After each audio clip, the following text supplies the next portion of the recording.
सभी को जय सिया राम। रामचरितमानस अयोध्या कांड दोहा संख्या 210। पुलक गात ही राम सिय सजल सरोरु नैन, करि प्रणाम मुनि मंडली बोले गदगद बैन। जब भरद्वाज जी ने भरत जी से इस प्रकार बात करी, उनसे जो कुछ भी कहा, उसको सुन करके भरत जी का शरीर पुलकित हो गया। उनके हृदय में राम और सीता उनके हृदय में राम और सीता थे और उनके नेत्रों में जल था। भाव विभोर हो गए भरत जी की वाणी सुन करके। अगर कोई ऋषि मुनि जिसको स्थापित कर दे कि वह दोषी नहीं है, तो वो सारे संसार के लिए स्थापित हो जाता है, सत्य स्थापित होता है ना। तो भरत जी को बहुत संतुष्टि मिली ये सोच करके कि भरद्वाज जी उनको दोषी नहीं मानते हैं। उनको ये मानते हैं कि उनके हृदय में केवल राम और सीता के लिए प्रेम ही प्रेम है। और इससे ज्यादा उनको किस चीज ने पुलकित किया कि राम के हृदय में उनके लिए प्रेम है, सीता के हृदय में उनके लिए प्रेम है। यहाँ तक कि लक्ष्मण के हृदय में भी भरत जी के लिए प्रेम है, क्योंकि लक्ष्मण जी का स्वभाव सब बचपन से जानते हैं कि वो स्पष्टवादी हैं, वो संकोची नहीं है। राम बहुत संकोची है, तो लक्ष्मण जी बहुत स्पष्टवादी हैं। तो कर प्रणाम मुनि मंडली, तो पूरे मुनि समाज को उन्होंने प्रणाम करते हुए भरे हुए हृदय से, गदगद आनंद से भरे हुए, आनंद के कारण जो भाव विह्वलता हो जाती है उससे भरपूर होकर के भरत जी बोले कि मुनि समाज अरु तीरथ राजू, साचु शपथ अघाई अकाजू, एहि थल जौ किछु कही बनाई, एहि सम अधिक न अघ अधमाई। अब तीर्थों में हमारा आचरण क्या होना चाहिए, ये भरद्वाज जी की इस बात से समझ में आ रहा है। तीर्थ जब हम जाते हैं, हम अपने घर को भी तीर्थ बना सकते हैं, हम अपने शहर के मंदिर को भी तीर्थ बना सकते हैं, अगर हमारा आचरण ऐसा हो। क्योंकि जिसके हृदय में राम सीता निवास करते हैं, उसको तीर्थों में जाने की क्या आवश्यकता है। पर हम जाते हैं क्योंकि वहां पर सब कुछ तो मिल जाएगा, पर संत जनों की, ऋषियों मुनियों की, साधुओं की संगत नहीं मिली। और जब संगत मिलती है सच्चे लोगों की, सिद्ध पुरुषों की, तो हमारा आचरण क्या होता है कि मुनि समाज और तीर्थ राजू। एक तो ये तीर्थों में राजा तीर्थराज है, प्रयाग जहां मैं इस समय बैठा हुआ, और उसके ऊपर यहाँ पर मुनियों का समाज उपस्थित है। साचू शपथ अघाई काजू, अगर यहाँ पर सच्ची सौगंध भी खाई जाए तो उससे बड़ा नुकसान होता है। अब सौगंध खाने से क्या नुकसान होता है?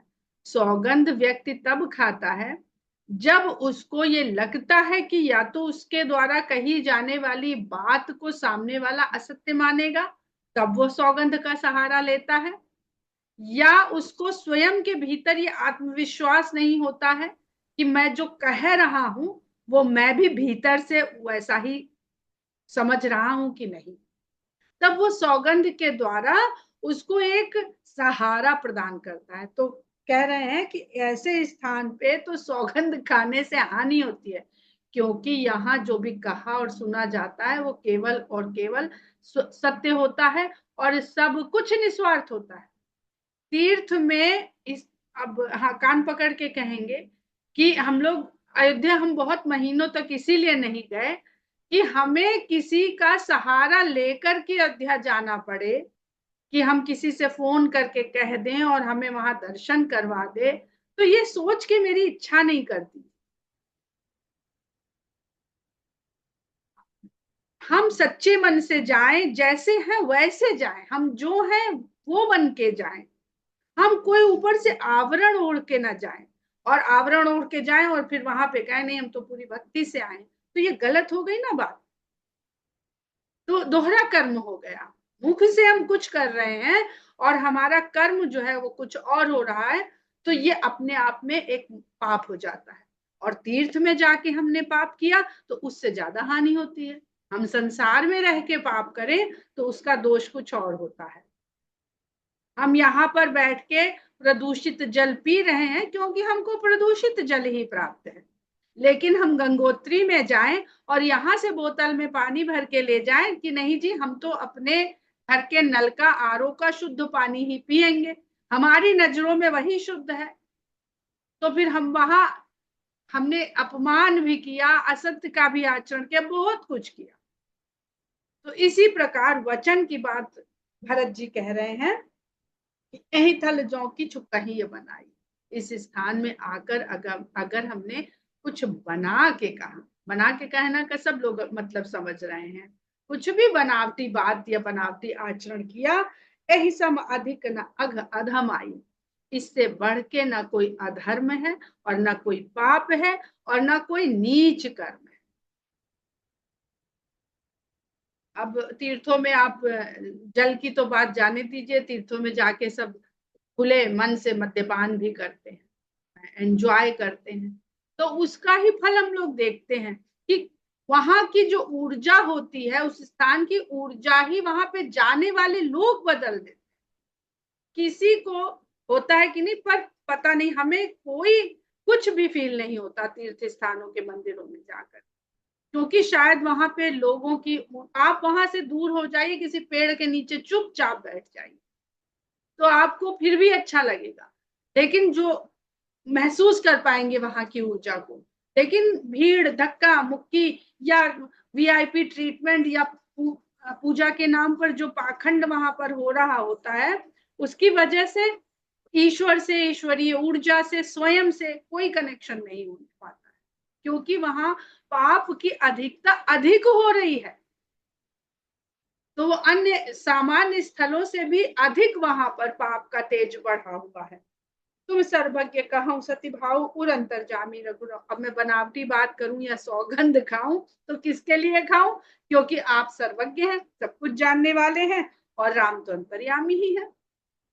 हम जो मुंह से कह रहे हैं, जो दिखा रहे हैं, तो वो जो हृदय में बैठा है वो हमारे कृत्यों को नहीं देख रहा है, वो तो हमारे मन में बैठा, वो हमारे भाव को देख ही रहा है, पढ़ ही रहा है। तो हम किससे झूठ बोल रहे हैं, किससे अपना बनावटी रूप प्रस्तुत कर रहे हैं? मोहि न मातु कर तब कर सोचू, नहीं दुख जिए जग जाने पोचू। इसलिए मुझे अपनी माता के वही शब्द कह रहे हैं जो भरद्वाज जी ने कहा। उन्होंने कहा था कि निस दिन सुखद सदा सब काहू, गृसिह न कैकई करतब राहु। तो भरत जी कहते हैं, मोहि न मातु कर तब कर सोचू, मुझे माँ के किए हुए कृत्यों का कोई भी सोच नहीं, और ना तो मुझे ये, मेरे हृदय को इस बात का दुख है कि संसार मुझे नीच समझेगा। ना ही न डर बिगड़ी परलोकु, पितहु मरण कर मोहि न सोकू। और ना ही मुझे अपने परलोक के बिगड़ जाने का डर है, और ना मुझे अपने पिता की मृत्यु का कोई शोक है। क्यों?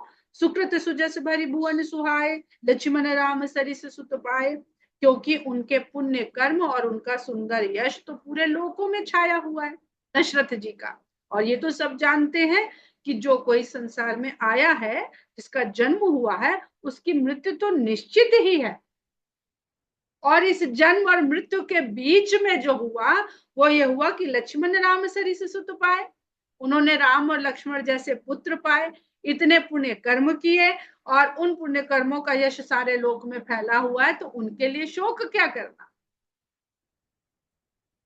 राम बिरह तज छन तनु छन भंगु, भूप सोच कर कवन प्रसंगु। और राम के विरह में जिन्होंने इस क्षण भंगुर शरीर को त्याग दिया, एक क्षण का है इसका, जो शरीर की अवस्था का जो अवधि है वो क्षण भर की है, क्षण भर की भी नहीं। अगर हम संपूर्ण ब्रह्मांड की सृष्टि के काल को समझने लगे तो हमारा ना कोई अस्तित्व है, हमारा जो भौतिक स्वरूप है, और ना हमारे काल का कोई अस्तित्व। अगर हम छोटे मोटे कीड़े मकोड़े हिट डाला, फ्लिट कराया, पेस्टिसाइड डाला, मार देते हैं, तो इसीलिए तो मार देते हैं कि हमारे लिए उनकी कोई अहमियत नहीं, बल्कि वो हमारी जिन चीजों को नुकसान पहुंचा रहे हैं तो हम उनको मार देते हैं बगैर सोचे समझे। ऐसे ही इस ब्रह्मांड के सापेक्ष फिर हम अपने को भी तो रख के देखें। तो हमारा क्या अस्तित्व है, हमारी काल की क्या उसमें महत्ता है कि हम आए और चले गए, फिर हम चले गए तो बहुत बड़ा नुकसान हो गया जी ब्रह्मांड का, कि अरे फलाना आया और चला गया, ये तो हानि हो गई, इसका तो जगह खाली कौन भरेगा। ऐसा तो है नहीं। तो जिस क्षणभंगुर शरीर को मरना ही है, खत्म ही होना है, उसके मरने का कारण दशरथ जी ने क्या बनाया, कि राम विरह तज तन क्षणभंगुर, कि राम के विरह में उन्होंने इस क्षणभंगुर जो नाशवान शरीर है उसका उस कारण से त्यागा उन्होंने। मरेंगे तो सभी, भूप सोच कर कवन प्रसंग, ऐसे राजा के लिए दुख करने का तो प्रसंग कोई है ही नहीं। राम लखन सी बिनु पग पनहि कर मुनि बेस फिरहि बन। राम लक्ष्मण और सीता बिना पैरों के पादुकाओं को धारण किए हुए नंगे पैरों वन में मुनि का वेश धारण करके फिर रहे हैं, विचर रहे हैं, अभी भरत जी के उसमें भटक रहे हैं। मुझे तो बस ये बात, ये सोच खाए जाता है। अजिन बसन फल असन मही सैन डासी कुस पात, बस इतर उतर नित सहत हिम आतप भटका। क्योंकि अभी अभी उन्होंने निषाद राज के साथ में देखा है कि किस तरह जी रहे हैं, क्या खाते हैं, क्या पीते हैं और कहाँ सोते हैं, और रास्ते भर देखते चले जा रहे हैं कि इन इन रास्तों से गए हैं, यहाँ पता नहीं क्या खाने को मिला होगा, कहीं सोने को डेरे मिला भी होगा कि नहीं मिला होगा। तो इतना जितना वो देखते जा रहे हैं, दृष्टि है, भरत को दृष्टि मिल गई है, लेकिन दृष्टि जो मिली है वो इतना द्वैत भाव उनका बढ़ गया है, इतना द्वैत भाव बढ़ गया है कि उन्होंने वहां राम को कर्ता नहीं स्वयं को कर्ता मान लिया है, और स्वयं को कर्ता मानते ही वो दुख में घिर गए। तो दुख का कारण जो है वो स्वयं को कर्ता मानने का है। अजिन बसन फल असन मही, वलकल वस्त्र पहनते हैं और फलों का भोजन करते हैं और पृथ्वी पर कुश आदि बिछा करके शयन करते हैं। बस इतर उतर नित सहत हिम आतप बरखा बाद, पेड़ों के नीचे बसते हुए वो गर्मी भी सहते हैं, सर्दी भी सहते हैं और वर्षा भी सहते हैं। कितनी बचत होती होगी इन पेड़ों के नीचे। एह दुख दाह दहाई दिन छाती, भूख न बासर नींद न राती। बस मेरी जो छाती जल रही है वो तो इस दुख से जल रही है कि राम, मेरे राम और सीता और लक्ष्मण इस प्रकार का जीवन जी रहे हैं, और इसी कारण से मेरी भूख और नींद उड़ी हुई। यही कुरोग कर औषध नाही, सांधे सकल विश्व मन। मुझे जो ये नींद ना आना और भूख ना लगना रोग की निशानी है। अगर कोई रोग आरंभ होने वाला है तो सबसे पहले नींद डिस्टर्ब होती है और भूख डिस्टर्ब होती है, पेट जिसको कहते हैं। सारे ये तो आधुनिक विज्ञान और आयुर्वेद दोनों ये मानते हैं कि हर बीमारी की शुरुआत उदर से होती है या यहाँ से होती है, शरीर में उदर से और मन के लिए मस्तिष्क से। सोच कोई ऐसी पड़ गई कि नींद नहीं आएगी तो एक न एक दिन वो कोई बीमारी बन जाएगी। तो कहते हैं कि ये जो बुरा रोग मुझे हुआ है इसकी कोई औषधि नहीं है, मैंने सारे विश्व में शोधन करके खोज के देख लिया है। राजपाट मिल रहा है, माँ मिल रही है, सुख मिल रहा है, दासी दास मिल रहे हैं, अच्छे से अच्छा वैद्य अयोध्या में उपलब्ध है। मात कुमात बढ़ई अगमूला, ते ही हमार हित कीन्ह बसूला, कलि कुकाठ कर कीन्ह कुजंत्रु, गाढ़ अवधि पढ़ कठिन कुम। और यह रोग जो है ये 14 वर्ष तक के लिए मुझे मिलने वाला है, क्योंकि मेरी माता का जो बुद्धि हुई है, जो उस बुद्धि में बुरा विचार आया है, वही सब ऐसा बढ़ई है जो इन पापों का मूल हो गया है। रोग क्या है?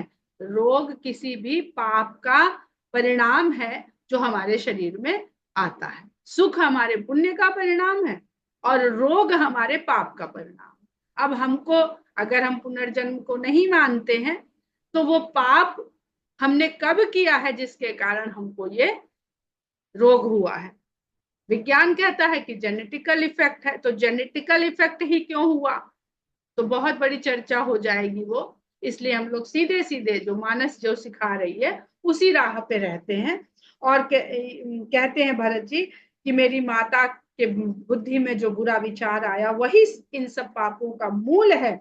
और ही हमारे हित कीन्ह बसूला, उसने बसूला बना के, जिससे बढ़ई लकड़ी का एक काठ आ गया, जंगल से कट के, पर उसको काट के छांट के बढ़िया घिसाई करके रेत रेत के उसको बढ़िया शेप दिया जाता है। तो वो वसूला हो गया है माता ने, जो मेरा हित करना चाहा।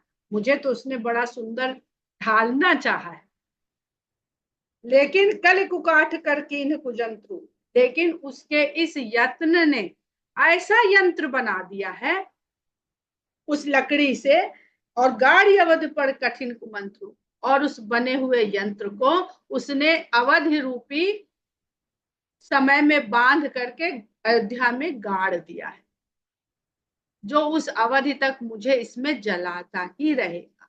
मेरा ये रोग, मेरा ये जो भी भीतर का संताप है, इसको कभी भी शांति मिलेगी नहीं।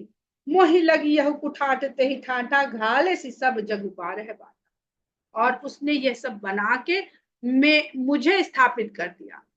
ठाटा कहते हैं ना, बनाया, बढ़िया दरवाजा दरवाजा बनाया लकड़ी से चीर चार के चिकना करके और लगा दिया और बंद कर दिया। अब समझ में आ रहा होगा कि भरत जी क्या कहना चाहते।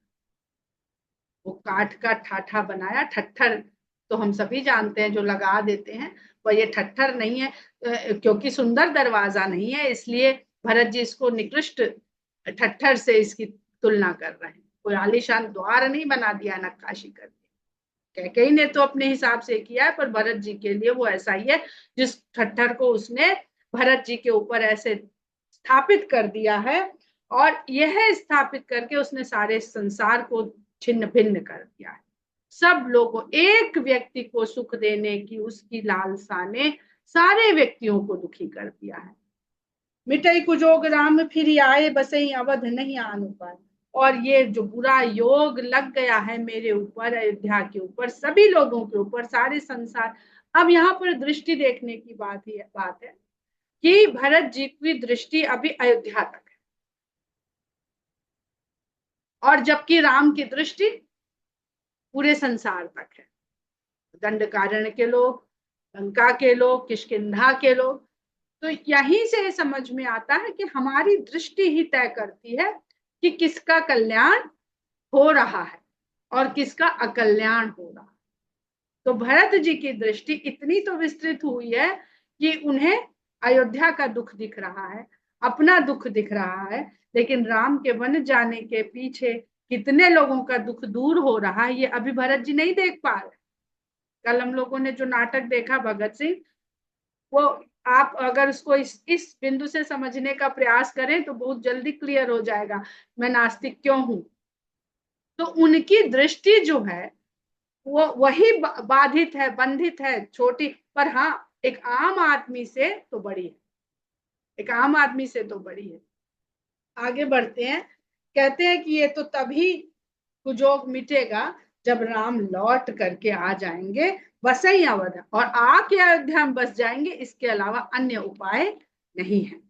भरत बचन, अब भरत जी अपने ही लिए तो औषधि का ये इंतजाम कर रहे हैं कि रोग तो भरत जी का हुआ है, छिन्न भिन्न सारा संसार हुआ है। और कौन सा संसार है अभी भरत जी का? भरत जी का संसार अयोध्या है, और वो अयोध्या के लोग सब दुखी हैं। और औषधि तो मुझे रोग हुआ है, तो अपनी औषधि उनको यही दिखलाई पड़ रही है कि राम लौट आए और अयोध्या में बस जाए, तो मेरा ये रोग अब दूर हो सकता है। भरत वचन सुनि मुनि सुख पाई, सबहि कीन्ही बहुभांति बढ़ाई। भरत जी के ये वचन सुन करके मुनि लोगों को बहुत अच्छा लगा, और सब ने भरत जी की बहुत बड़ाई करी। तात करहु जनि सोच बिसेखी, सब दुख मिटी ही राम पग देखी। अब कोई ये नहीं कह रहा है कि हाँ जो तुम आप चाह रहे हो वो जल्दी ही पूरा होगा और आपका दुख मिट जाएगा। दुख कैसे मिटेगा? राम के चरण देखते ही आपका दुख मिट जाएगा। तात करहु जनि सोच बिसेखी, इतना दुख मत करिए, इतना सोच मत करिए, राम के चरण का दर्शन होते ही आपके सारे दुख मिट जाएंगे। करि प्रबोध मुनि बर कहु, अतिथ प्रेम प्रिय हो, कंद मूल फल फूल हम देहु लेहु करि छो। फिर मुनि लोग उनको ज्ञान देते हैं, समझाते हैं, और कहते हैं कि अब आप हमारे प्रेम पूर्ण अतिथि बनिए, हमारा आतिथ्य स्वीकार करिए, और प्रेम के साथ जो भी कंदमूल फल हम आपके आतिथ्य के लिए प्रस्तुत कर सके उसको प्रेम पूर्वक आप ग्रहण करिए। सुनि मुनि बचन भरत ही सोचू, भयउ अवसर कठिन सोचू। मुनि के वचन सुन करके भरत जी के हृदय में सोच बढ़ गया और उन्होंने सोचा भयऊ को अवसर, ये एक और मुसीबत आ खड़ी हुई, बुरा संजोग हो गया और बड़े संकोच में पड़ गए। अब ये कौन सा संकोच है? ये संकोच ये है कि वो तो जा रहे हैं व्रत नियम का पालन करते हुए। भगवान की तरफ जब हम बढ़ते हैं, अयोध्या से चित्रकूट की ओर चलते हैं, तो हमारा कुछ ना कुछ संकल्प होता है। हम वो संकल्प लेके कि सोएंगे नहीं, भोजन नहीं करेंगे या विलासिता पूर्ण भोजन नहीं करेंगे, जल नहीं पिएंगे, और जब भगवान का दर्शन कर लेंगे तभी देखेंगे। ये हम लोग अपने आसपास कांवड़ियों को देखते हैं, या जब किसी तीर्थ स्थान में जाते हैं तो देखते हैं कि कोई लेट लेट के जा रहे हैं, कोई लुढ़क लुढ़क के जा रहे हैं, बहुत तरह का संकल्प लोग लेते हैं। अब वो आतिथ्य उनका स्वीकार करने की बात कर रहे हैं, तो भरत जी के लिए, भरत जी तो दीनता के भाव से जा रहे हैं और वो किसी से अपनी मेहमान नवाजी करवाएं, अपना सत्कार करवाएं, ये भरत जी के लिए बड़ी सोच की बात हो गई है। और वो भी ऋषि मुनियों से, क्योंकि ऋषि मुनियों का स्वागत सत्कार करना रघुवंशियों का धर्म है। और ऐसे ऋषि मुनि के आश्रम में जाके वो अपना आतिथ्य करवाएं, और अगर मना करते हैं तो ये उनका अपमान होता है जो आतिथ्य प्रस्तुत कर रहे हैं उनके लिए। जान गरु या गुरु गिरा बहोरी, चरण बंदी बोले कर जोरी। लेकिन ये गुरुजनों की वाणी है, और जितना तो वो जानते हैं कि खुद भी कहा है कि भाई माता पिता गुरु की वाणी को बिना सोच विचार किए मान लेना चाहिए। तो उन्होंने ये समझते हुए उनके चरण वंदना करके हाथ जोड़ करके कहते हैं, सिर धरी आयसु करिए तुम्हारा, परम धर्म यहु नाथ। हम आपकी आज्ञा को शिरोधार्य करें, माने, यही हमारा परम धर्म है। भरत बचन मुनि बर मन भाए, सुचि सेवक शिष्य निकट बुलाए। भरत के वचन मुनि को बहुत अच्छे लगे और उन्होंने अपने सारे श्रेष्ठ सेवकों को और शिष्यों को तुरंत बुलाया। चाहिए कीन्ही भरत पहुनाई, कंद मूल फल आनहु जाई। और कहते हैं कि भरत जी पधारे हैं पूरी अयोध्या नगरी के साथ, तो इनकी पहुनाई करनी चाहिए, इनका आतिथ्य करना चाहिए। तो जाइए शीघ्र से शीघ्र बढ़िया से बढ़िया कंद मूल फल ले आइए। भले ही नाथ कही तिन सिर नाए, प्रमुदित निज निज काज सताए। बहुत अच्छा स्वामी, ऐसा कहते हुए सारे उनके शिष्य और सेवक अपने अपने कार्य के लिए आनंदित मन से, प्रमुदित मन से चल दिए। मुनि सोच पाहुन बड़ नेवता, तसी पूजा चाहिए जस देवता। अब भरद्वाज मुनि को ये सोच हो गया कि अब ऐसा ही आतिथ्य करना चाहिए जैसा अतिथि हो। और मेरा तो ये उन्होंने, देखिए रामचंद्र जी आए तब ये सब बात नहीं कही, ये उनके मन में आई। तो भगवान से बढ़ के भक्त है भरद्वाज मुनि के लिए। तो सोच रहे हैं कि वैसी ही पूजा, पूजा का अर्थ पहले भी हमने बताया था कि सेवा और सत्कार करना ही पूजा होता है, कि वैसा ही पूजा होनी चाहिए जैसा देवता हो, तो वैसा ही सत्कार होना चाहिए जैसा अतिथि हो। सुनिधि सिद्धि अनिमादिक आई, आयस हो सो करहि गोसाई। उन्होंने आवाहन किया और उनके आवाहन को सुनते ही रिद्धि सिद्धि अनुमादिक सिद्धियां आदि आकर के वहां पर खड़ी हो गई और उन्होंने कहा, हे स्वामी आज्ञा दीजिए, हम क्या करें। अब देखें गोस्वामी जी क्या क्या शब्द ले रहे हैं। सुन रिद्धि सिद्धि अनिमादिक आई, रिद्धि माने समृद्धि, जो सदा वृद्धि होती रहे वही रिद्धि है। और सिद्धि, जो कुछ भी हासिल करने में साधना के द्वारा, हम जो कुछ भी हासिल करते हैं अपनी साधना, साधना मतलब जिस कार्य को साध लेते हैं उसी से हम अपने लिए विभिन्न प्रकार की वृद्धि और सिद्धि प्राप्त करते रहते हैं। और कहती है कि बताइए क्या आज्ञा है हमारे लिए, हे गोस्वामी। इंद्रियों के स्वामी हैं आप, तो जो इंद्रियों का स्वामी है वो इंद्रिय सुख के लिए ये रिद्धि और सिद्धि को प्राप्त करता है। कि किस लिए प्राप्त करता है, इसका आगे आपको विवरण समझ में आएगा।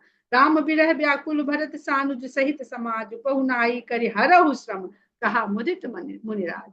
तो मुनियों ने रिद्धि सिद्धि को आज्ञा क्या दी कि सब राम के विरह में बहुत व्याकुल हैं। भरत अपने छोटे भाई यानी शत्रुघ्न के और समाज के सहित राम के विरह में बहुत दुखी हो चुके हैं सब, क्योंकि रास्ते भर कोई कुछ खा पी भी नहीं रहा ढंग से। तो इनकी आप इनका ऐसा आतिथ्य करिए कि इनकी थकान भी दूर हो, ये ऐसा मुनिराज ने उनसे कहा। रिद्धि सिद्धि सिरधरि मुनि बरबानी, बड़ भागी ने आपको ही अनुमानी। रिद्धि और सिद्धि ने मुनि की इस वाणी को शिरोधार्य किया और अपने आप को बहुत भाग्यशाली माना। कहीं परस्पर सिद्धि समुदाय, सारी सिद्धियों का समुदाय। कितनी सिद्धियां? अष्ट सिद्धि, 8 प्रकार की सिद्धियां होती हैं।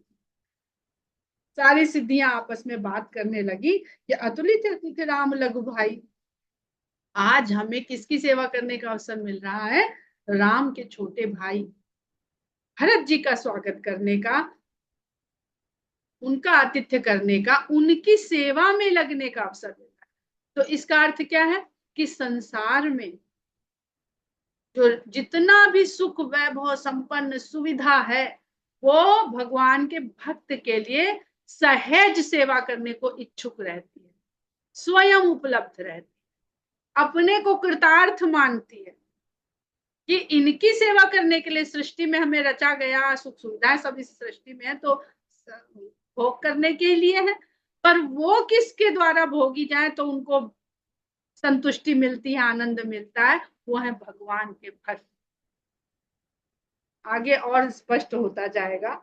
मुनि पद बंदी करिए सोई आजू, होई सुखी सब राज सम। तो मुनि के चरणों की वंदना करके, क्योंकि मुनि ने ऐसा चाहा है। और मुनि कौन है? जो अब यहाँ पर समझने वाली बात यह है कि जिन मुनि के आवाहन से भरत जी और अयोध्या के समाज के लिए रिद्धि और सिद्धि उपलब्ध हो गई हैं, क्या मुनि अपने लिए नहीं उपलब्ध करा सकते? तो वैरागी त्यागी वो नहीं है जिसको मिल नहीं रहा है।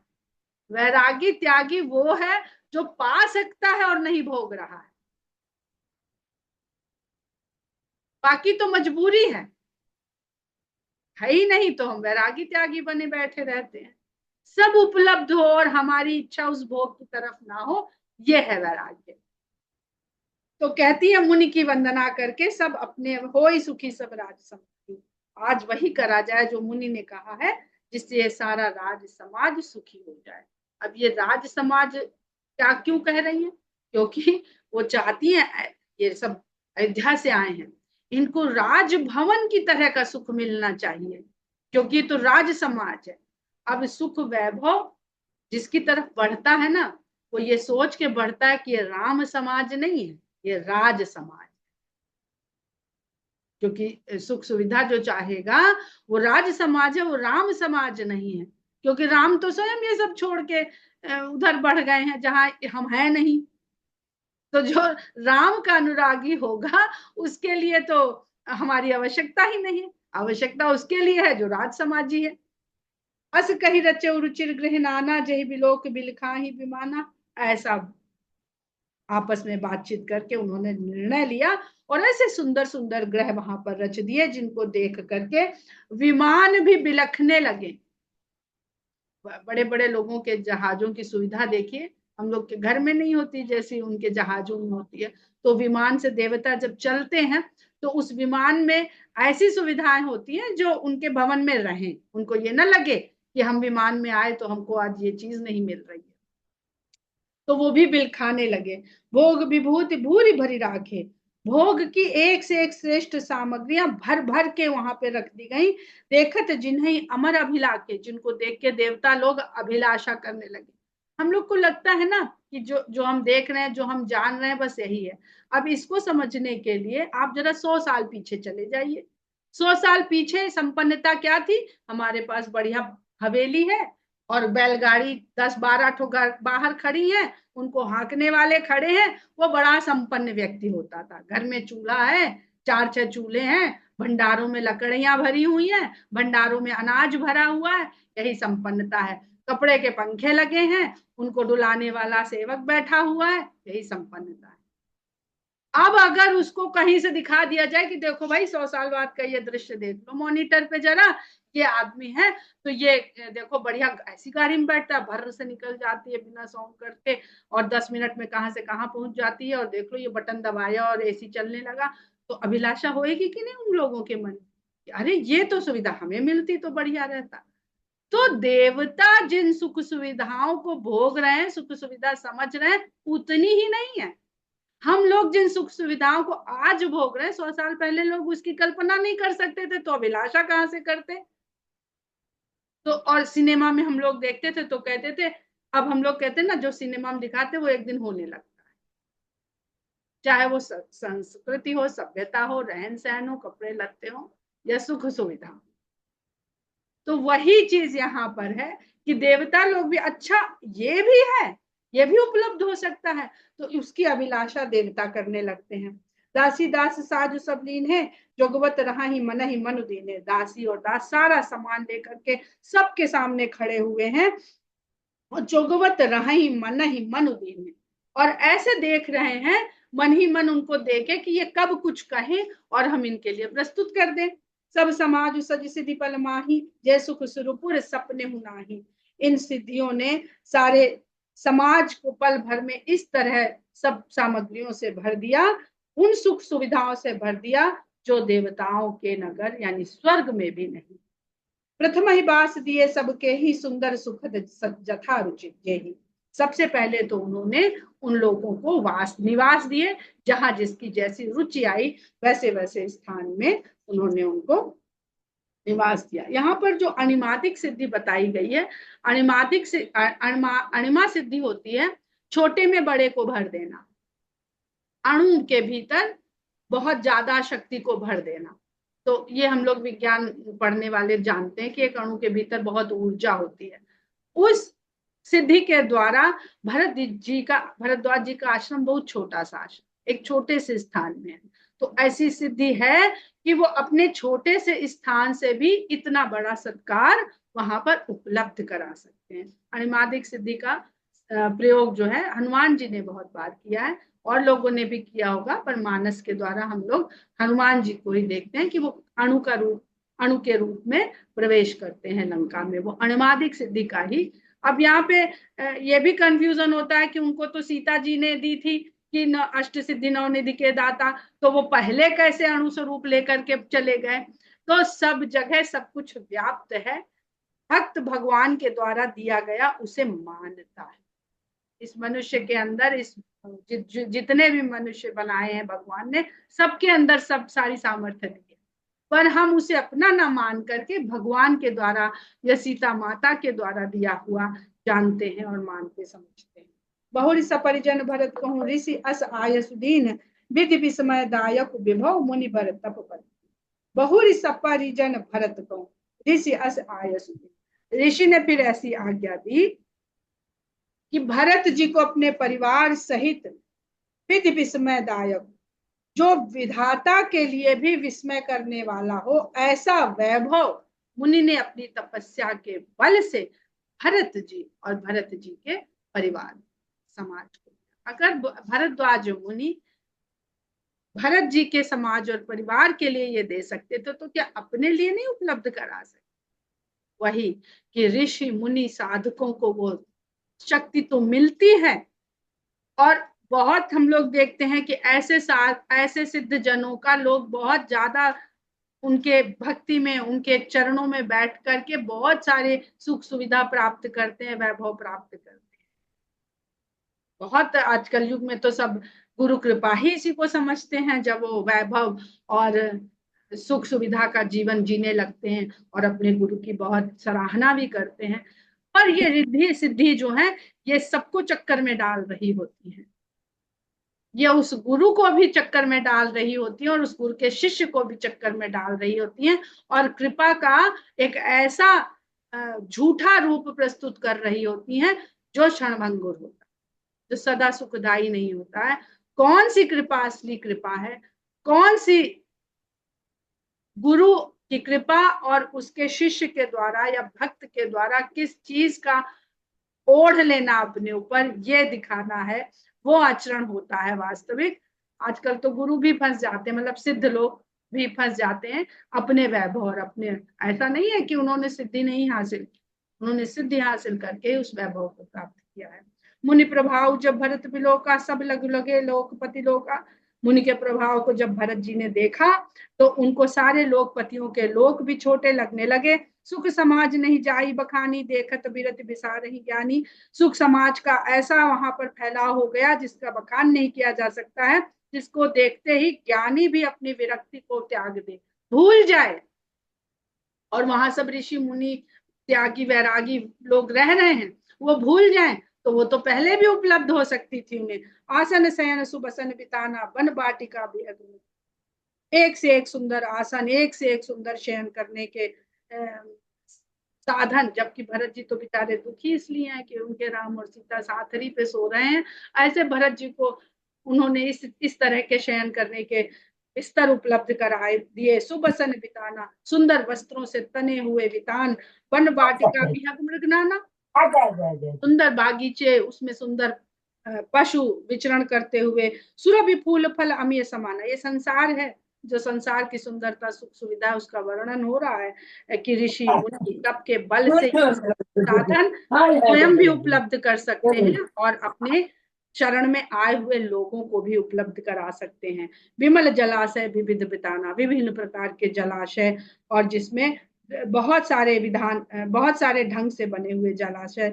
आसन पान सुचि अमी अमी से, देख लोग सकुचात जमी से, ऐसे ऐसे अमृत के स्वाद के जैसे वहां पर फल वहां पर उपस्थित हैं, जिनको देख करके जमी, जमी यानी यम, यम नियम संयम, ये हम लोगों जो उसमें पढ़ते हैं ना योग के 8 चरण अष्टांग योग, तो जमी मतलब यमी, यमी यानी संयम में रहने वाला। तो पहला चरण ही है संयम।